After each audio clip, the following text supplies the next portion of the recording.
สบายดีมื้อนี้สิมาแนะนำแอป VPN เนาะแอปนี้ใช้งานสะดวกสบายสมมุติถ้าเราอยากเบิ่งหนังใน Netflix ที่บ่มีหนังโซนไทยให้เราเบิ่งเพราะว่าเขาล็อกไว้ประเทศลาวเราสิเบิ่งบ่ได้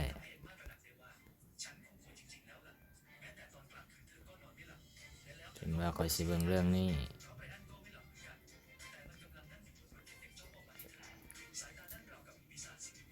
จอห์นวิ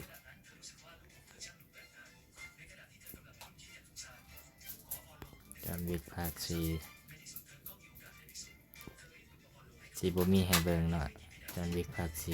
4มีแต่จอห์นวิก2หลังจากนั้นเราสิมาลองเปิดกันเบิ่งในแอป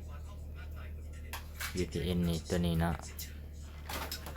ใช้งานสะดวกสบายเพียงแต่เลือกประเทศไทยแล้วครับกดนี่เพียงเท่านี้จากนั้นเราก็มาเข้า Netflix ใหม่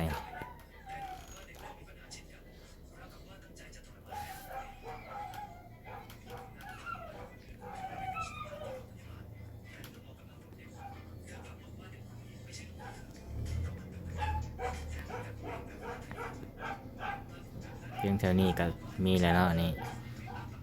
จอห์นวิกจบกันเท่านี้